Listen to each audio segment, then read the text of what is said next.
welcoming up, thank you, Barry. Welcoming up team representatives present today here at Adelaide. In the middle, Tim Edwards, Ticket Racing, Barry Ryan from Erebus Motorsport on his right, and Mark Dutton, team manager from Triple Eight on the left. So that was a bit of a interesting start to this weekend. Definitely not the weather we usually, I think, see here, but there's a lot to play for here this weekend. And Barry, I'll start with you. We've got the two representatives from the team's championship contenders up here. It's been a long season. You guys have been in form all year, but it's come down to the final breath. What's it going to take, and what are your thoughts heading in about this team's championship this weekend? Yeah, nothing's really going to change. We don't have the experience these guys have got with championships, but we're just going to go out and try and win both races. That's what we've been trying to do all year. So if we win both races, I think it'll take care of itself.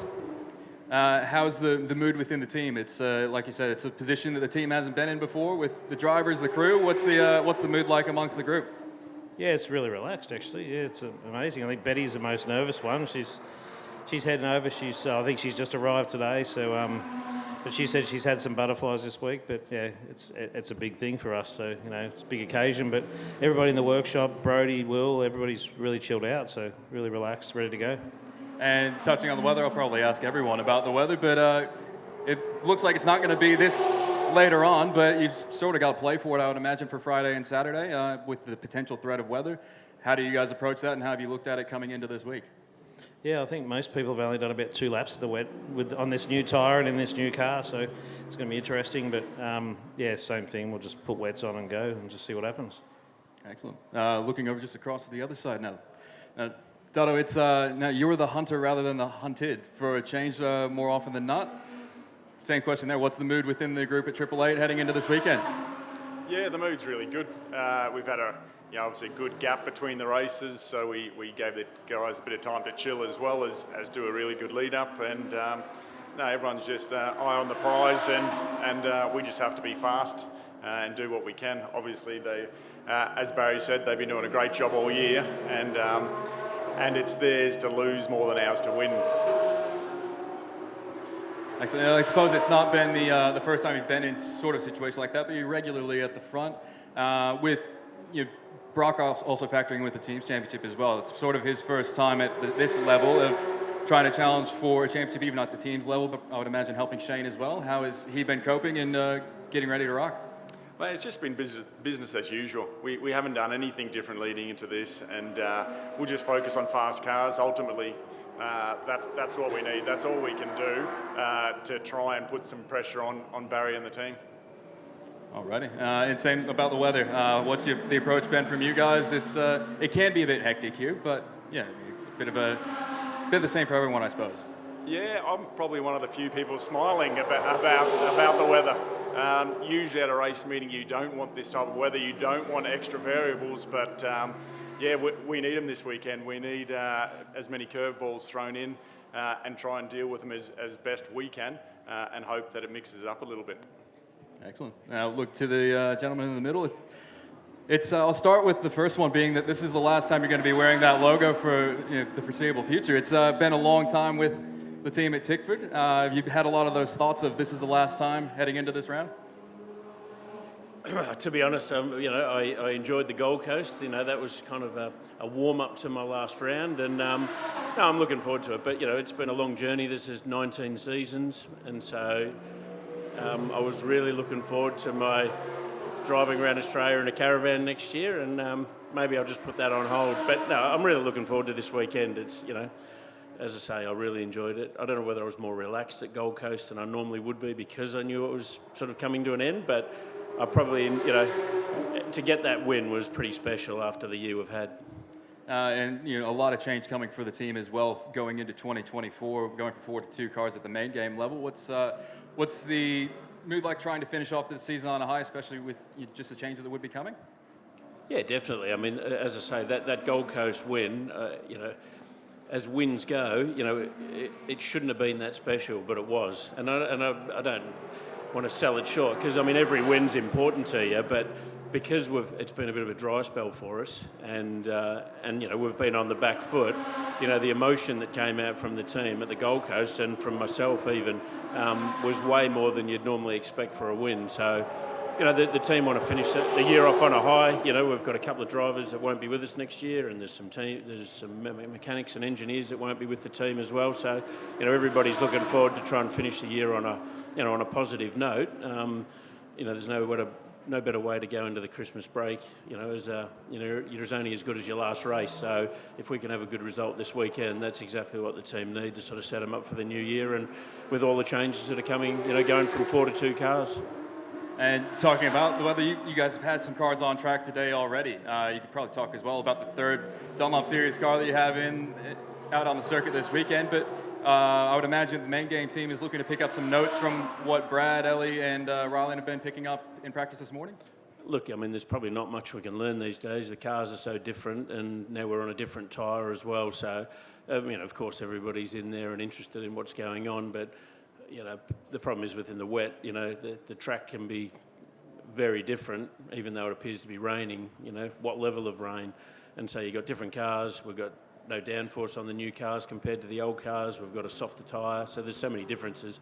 You're not really going to learn anything from it. But, it was a good first hit out, particularly for Brad. He was up the top of the timesheets most of the time. And young Rylan, who only came of age on Monday so that he could actually be on track this weekend. We've been testing him all year and, watching him grow and learn. And, I think he's going to have a bright future. And he did well in today's session. And it'd be silly of me not to ask the obvious question of with what you're up to next year, any sort of just initial thoughts on the road ahead for you and a new opportunity, like I said, after a long time in the same seat at Tickford. Yeah, well, it's interesting. I was just saying to Dado, I've been on the board and the commission for, 14, 15 years, so I've always had quite a bit to do with the administrative side, and, I was on the board of Motorcycling Australia, so, I've voluntarily worked on the administrative side of the sport for a long time, so this will be the first time that I cross the divide and actually be employed on the administrative side of the sport. But I'm really looking forward to it. I know the business, I know the people, so I think I've got a lot to offer, and I'm pretty excited about it. It wasn't the plan. Some people seem to think this was the plan all along, but until Wednesday last week, I was caravanning around Australia, and so I had to go and cancel my Snowy River caravan order quite swiftly. Excellent. I'll open it up to the journalists now. If you have any questions in the room, I'll hand it off here.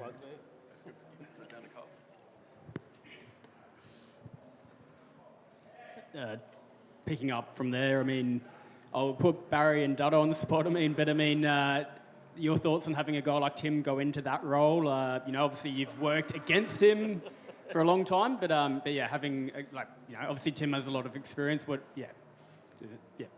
do you think about him taking that role? Yeah, I'm 100% for it. I'm a big supporter of Tim's and what he's done and what he's achieved, and the way he goes about things, and it's a bit different to Adrian. But I've been pushing for him actually in the background, trying to make sure if we get someone like Tim, let's make sure it happens. So can't wait to work with him for the sport. There's obviously a team, but to work with Tim and make sure the sport survives and make sure his knowledge is part of making sure the category gets to the place it wants to be and can be.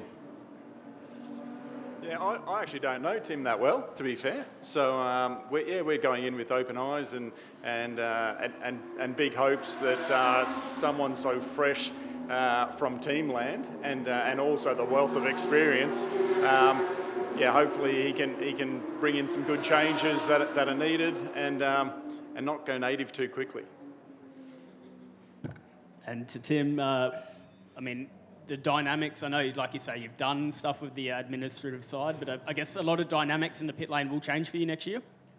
Well, absolutely. It'll be interesting just walking into everybody's garages in my white shirt, looking at what they do and how they operate. It'll be a very strange position because, in my 36 years of motorsport, or 37, whatever it is, that's not something I've ever done.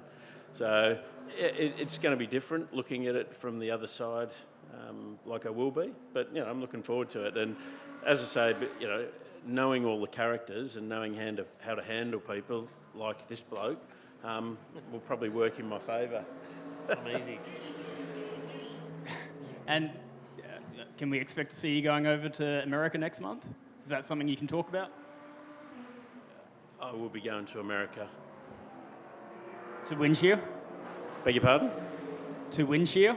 Yeah, I'll be going to Winshire. And look, one more. I mean, people know in the sport, like there's been some rumblings around whether or not Adrian should be going into Teamland so quickly. Is that something that any of you feel about, that you'd be able to talk about? That's yours. Yeah. No, he shouldn't be. It's really that simple. You're meant to have a non-compete at this level. Here's one to throw it back. You said on Wednesday. I take it that means there's a contract signed on Wednesday. Does the new contract correct the mistakes of the old? Because not having a non-compete for someone in that position with that much exposure is a mistake. Yeah, I'm happy to echo Mark's thoughts too. Yeah, it's a crazy situation that someone can have all that knowledge and not have some sort of restriction on them. Every other sport in the world, there's no way it would have been allowed to happen. So it's something the Supercars have got to look at and fix, I think. But that's just my opinion. So, Mark, do you hope anything can be done then with this Adrian situation, or it just is what it is?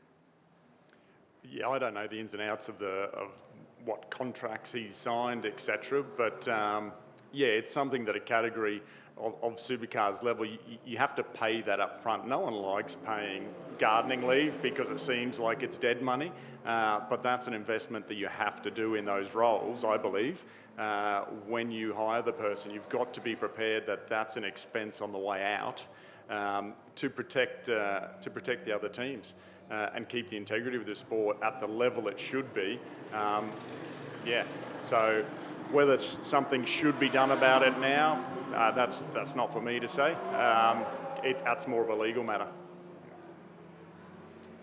And Tim, back to you. Has Adrian had any advice for you going into the role? I saw he wrote on Facebook that you'll hear a lot of bullshit and you've got to ignore that.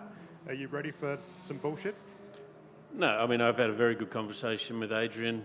He rang me the other night and he has actually offered his full support. So, there's a lot I've got to learn. I'm walking into a role that's, there's a lot going on at the moment with the aero testing, with engine work. So, and 95% of that I'm not privy to.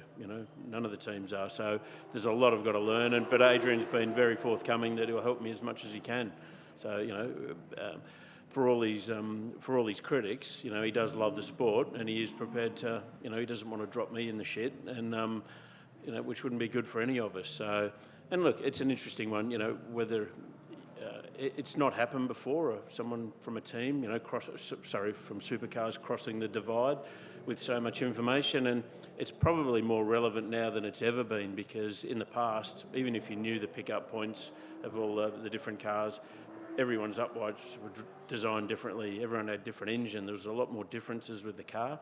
Whereas now, when we've all got exactly the same pickup points, etc., with the same dampers, all those things, it does become more of an issue than it's ever probably been in the past because of the similarity of the cars. So, but anyway, he signed an employment contract many years ago, way before Gen 3. And Mark, one of the many other topics this weekend is obviously Shane's last run as a full-time Supercars driver. Can you just talk to us about what it's been like to work with him over these years, the good parts and whatever else? Yeah, it's been fantastic work with Shane across the years. Obviously, we had a lot of respect for him before he joined 888, and we had that relationship while he was at Techno. We had a technical deal with them, so got to work with him before he even worked for 888. And seeing his work rate and the passion and commitment to motorsport, I think there's no surprise why he's had the success.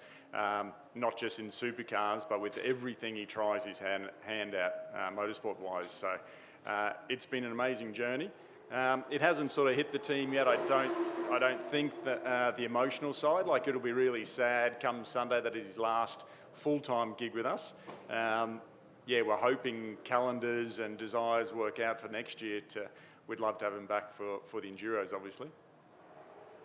And I guess just to all three of you, there's talk that primary drivers will have to start the Bathurst 1000 under regulation, or the Enduros next year. Just a thought from each of you on that. Starting with you, Barry.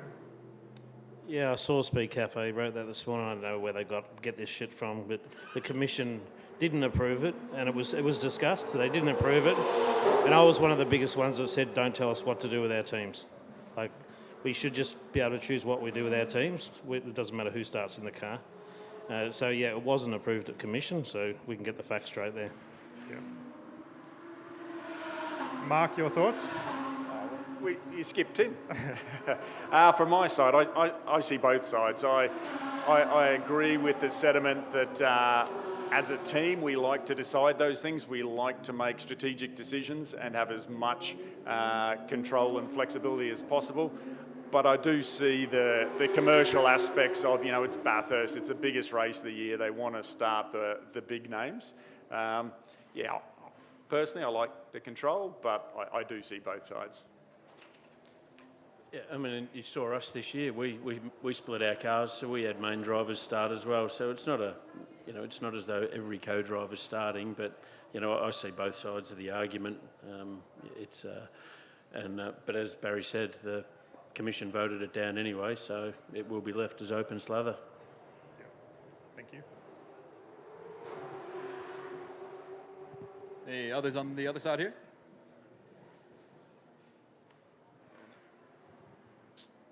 A bit of talk from a few months back. Will Brown leaving Erebus and joining Red Bull. Do you two boys want to talk me through, I guess, how exciting it is to have him joining, and also, I guess, Barry, how much you'll miss him?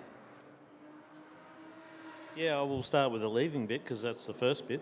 Look, we've just moved on as professionally as we can. It's a business decision at the end of the day, and we're obviously quite upset when we first heard about it. And now